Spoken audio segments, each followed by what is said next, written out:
Assalamualaikum teman-teman, perkenalkan nama saya Isromawati. Saya dari Prodi Ekonomi Islam, Fakultas Ekonomi dan Bisnis, Universitas Tanjung Pura. Di sini saya akan membahas tentang subjek, verb, object of preposition, appositif, paralel, dan suffix. Jadi pastikan kamu nonton sampai habis ya. Kita mulai dari subjek. Subjek itu adalah bagian dari kalimat yang menunjukkan siapa atau apa yang melakukan sesuatu tindakan atau yang sedang dibicarakan. Biasanya subjek berupa kata benda atau seperti orang, hewan, dan benda, atau kata ganti seperti I, you, we, they. Contohnya, Rina eats rice. Subjeknya adalah Rina karena Rina lah yang melakukan eat atau makan. Contoh kedua, the car is very fast. Subjeknya adalah the car karena the car atau mobil yang sedang dibicarakan di kalimat ini. Subjek itu selalu muncul di awal kalimat, biasanya sebelum kata kerja. Subjek itu bisa terdiri dari beberapa jenis, bukan hanya 2 jenis saja. Berikut beberapa jenis subjek. 1. Noun atau kata benda. 2. Pronoun, kata ganti. 3. Ground atau verb plus ing yang jadi kata benda. 4. To infinitive atau to verb. 2 plus verb. 5. Frasa atau noun frase. 6. Clause atau anak kalimat yang jadi subjek. Ini adalah tips gampang buat cari subjek dalam kalimat bahasa Inggris. Pertama, cari siapa atau apa yang melakukan aksi atau verb atau kalimat kata kerja. Misal, she runs every morning. Aksinya adalah runs atau berlari. Yang berlari adalah she, berarti subjeknya adalah she. Kedua, kalau kalimatnya tidak ada aksi atau hanya keterangan saja, cari siapa atau apa yang dijelaskan di kalimat tersebut. Misalnya, the weather is nice today.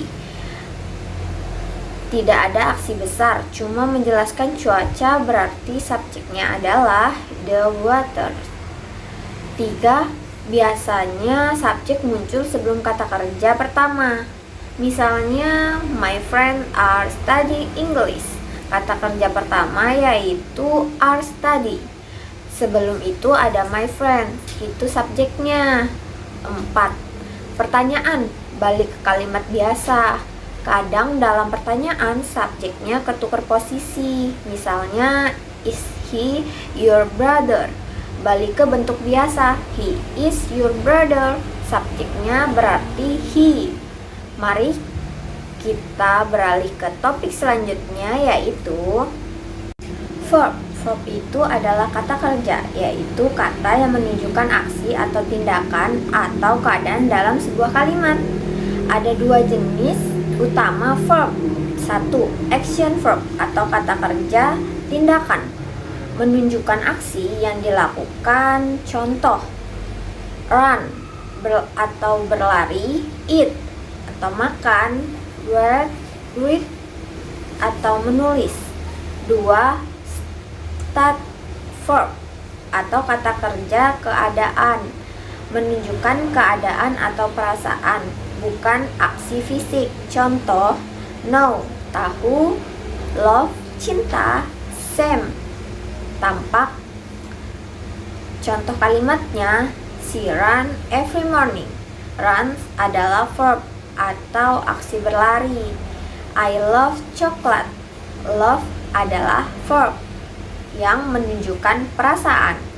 Selanjutnya kita membahas tentang object of preposition. Object of preposition itu artinya kata atau frasa yang datang setelah preposition atau kata depan dan menjadi sasaran dari preposition itu. Lebih mudahnya, preposition adalah kata depan seperti in, on, at, with, about, dan lain-lain. Objek adalah benda atau orang yang berhubungan dengan preposition itu. Ciri-ciri object of preposition yaitu selalu muncul setelah preposition.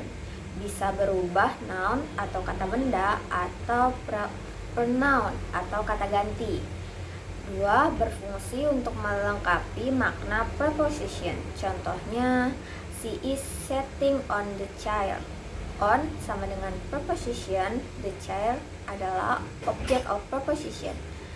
I am talking about the movie. About adalah prepositionnya dan the movie adalah object of preposition. Contoh ketiga, the one to the park. Itu sama dengan preposition, the park adalah object of prepositionnya. Berikutnya mari kita bahas apositif. Apositif adalah kata benda atau frasa kata benda yang diletakkan di sebelah kata benda lain untuk menjelaskan, mengidentifikasi, atau memberi informasi tambahan tentang kata benda itu. Biasanya apositif dipisahkan dengan koma, tanda kurung, atau tanda hubung, tergantung pada bagaimana penggunaannya. Contoh sederhana, my brother a skilled guitar play in a band. My brother a skilled guitar play in a band. A skilled guitar adalah apositif yang menjelaskan my brother. Ciri-ciri apositif bisa dihilangkan tanpa mengubah makna utama kalimat. Memberikan keterangan tambahan bukan sesuatu yang benar-benar diperlukan untuk memahami subjeknya. Jenis-jenisnya: pertama, restriktif apositif, penting untuk makna kalimat, biasanya tanpa koma. My friend Alex is coming over. Alex penting untuk tahu teman yang mana. The writer Ernest Hemingway won the Nobel Prize. Ernest Hemingway memperjelas siapa penulisnya. No. 2. No restrictive apositif, tidak penting, hanya tambahan info pakai koma. My friend Alex is coming over. Semua orang tahu teman itu Alex, cuma tambahan info. Indonesia, a beautiful country, has thousands of islands. A beautiful country adalah menambah informasi tentang Indonesia. Berikutnya paralel struktur. Paralel merujuk pada penggunaan struktur kalimat yang seragam atau konsisten. Artinya elemen-elemen dalam sebuah kalimat yang saling berhubung harus menggunakan bentuk yang sama, baik itu dalam hal kata, frasa, atau klausa.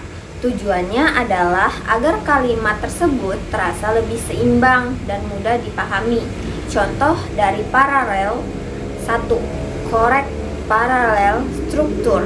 She like reading, writing, and swimming. Ketiga, aktivitas yang disebutkan menggunakan bentuk kata kerja ing. Jadi, struktur kalimatnya paralel. 2.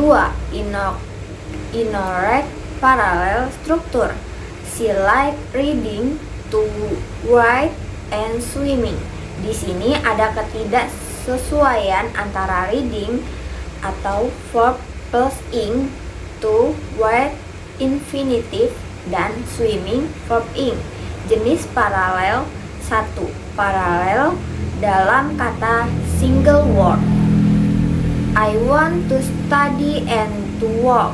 Kedua kata kerja menggunakan bentuk infinitive, to study dan to work. 2. Paralel dalam frasa frase. He enjoys playing football, swimming, and running. Semua aktivitas menggunakan bentuk ground: playing, swimming, running. 3. Paralel dalam klausa atau clause. She like to write books, to write stories, and to play games. Semua klausa menggunakan to plus verb. Kenapa paralel itu penting? 1. Membantu menjaga kelancaran dan keteraturan kalimat. 2. Menghindari kerancuan atau kebingungannya pembaca. Materi terakhir adalah sufiks. Sufiks atau akhiran adalah bagian dari kata yang ditambahkan di akhir kata dasar untuk mengubah makna atau kelas kata. Misalnya mengubah kata benda menjadi kata sifat atau kata kerja menjadi kata benda. Fungsi sufiks yaitu mengubah kata kelas kata. Misalnya mengubah kata kerja menjadi kata benda atau kata sifat. Mengubah makna kata, menambahkan nuansa makna yang lebih spesifik. Beberapa contoh umum dari sufiks: or menandakan orang yang melakukan suatu pekerjaan, misalnya teacher, aktor. Able menandakan kemampuan atau sifat yang dapat dilakukan, atau misalnya readable, possible. Ill menandakan kata keterangan, misalnya quickly, specially. Kenapa penting? Sufiks penting karena membantu membentuk kata baru dari kata dasar dan memberi kita cara untuk mengubah makna kata sesuai konteks kalimat. Sekian video penjelasan dari saya. Wassalamualaikum warahmatullahi wabarakatuh.